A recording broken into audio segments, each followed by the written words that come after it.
So today is a pretty exciting day. We're going to answer a question that I've been wondering about ever since I started painting. What's the best way to cover up a dark wall with light paint? We're going to be turning this cave-like closet into a nice light space. We're painting over these dark walls with a lighter beige greenish color. It's a really cool color. Kind of looks different in different lights. What's the best way to get that done? We're going to do 3 different variations to figure it out. We're going to use just straight out of the can wall paint on this wall over here. See how that performs over the dark color. On the back wall here, we're going to use a tinted primer. And the primer is just this Benzinzer 123 Bullseye water-based primer. We'll do the tinted primer. I'm curious to see if it's going to cut down on the number of coats on the back wall. On the far wall here, we'll go straight out of the can white primer. Then we'll hit that with the wall paint. As the coats happen and they dry, we'll reconvene here at the podium. We'll discuss the results. By the time we get to the end, we're going to have a concrete answer on the best way to cover up dark walls with light paint. The first coat's done. We got the wall paint, the tinted primer, straight out of the can white primer. There's some interesting things here. With the wall paint, it's covered very nicely. You can see a little bit of brush marks around all the cutting that I was doing. Definitely would need another coat, but so far it's covering pretty good. The tinted primer is interesting in that if you compare it to just the straight out of the can white primer, it's interesting how, I say interesting quite a bit, so I'll see if I can not say that anymore for the rest of the video. Nope, it's interesting that it's covered and just kind of evened out so much better than just the out of the can primer. That being said, it's considerably darker than the wall paint, so there's something going on here. I'm gonna be interested to see what happens with the wall paint on here.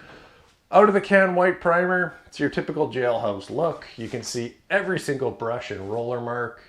Doesn't look good at this point, but it's given us a nice light canvas to put the wall paint on. So we're going to hit this with 1 coat of wall paint all the way around.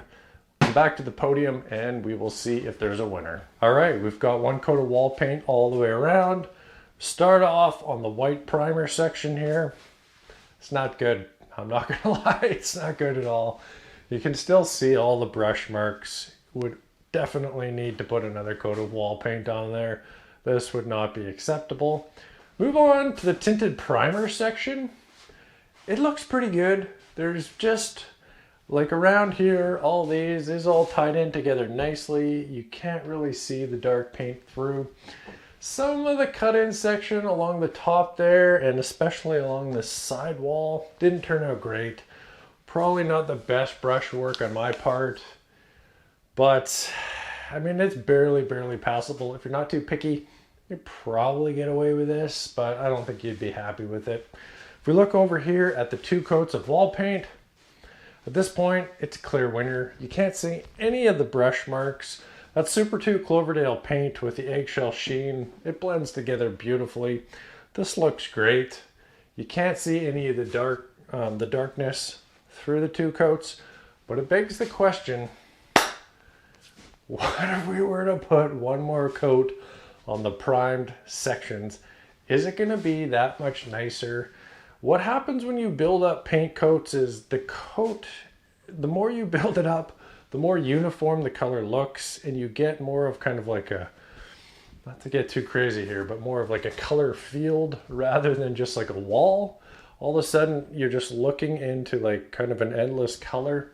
And that's kind of the difference between 2, 3, 4 coats. With the primer, theoretically, it's going to offer a better kind of canvas to paint over. So I'm very curious to see. We'll go ahead, we'll slap another coat on here, then we're going to compare it to just the 2 coats over the dark color. We're all painted up, 2 coats everywhere of the wall paint, and to be honest, there's no difference. The primer didn't make any difference. What I'd recommend in the future, as long as you're covering the dark wall with a paint that has some pigment in it, if you're going to be trying to paint a dark wall with just a very white paint with no pigment, like a standard white, or even like possibly like a Chantilly lace with Benjamin Moore, You might want to consider primer then, because white paint with no pigment in it does not cover very well. The laundry room that I painted downstairs was a bit of a disaster. It took 4 coats. That was standard white. Yeah, so, but if you're going from dark to light and you have a paint that has some color to it, you're going to have no problem with these modern paints that are somewhat self-priming. Yeah, there's no difference. No need to waste the extra coat. Of course, if you're going over stains and that type of stuff, primer does make sense, but for the average application, just throw the wall paint straight onto your already painted dark walls. If you've ever struggled with caulking, you definitely want to check out this video right over here. On this wall here, we're just going to use the oh my god, I'm going on and on and on. Get to the point, brother. Ah, the joys of making YouTube videos. Sweating profusely, talking to no one. It was a pretty special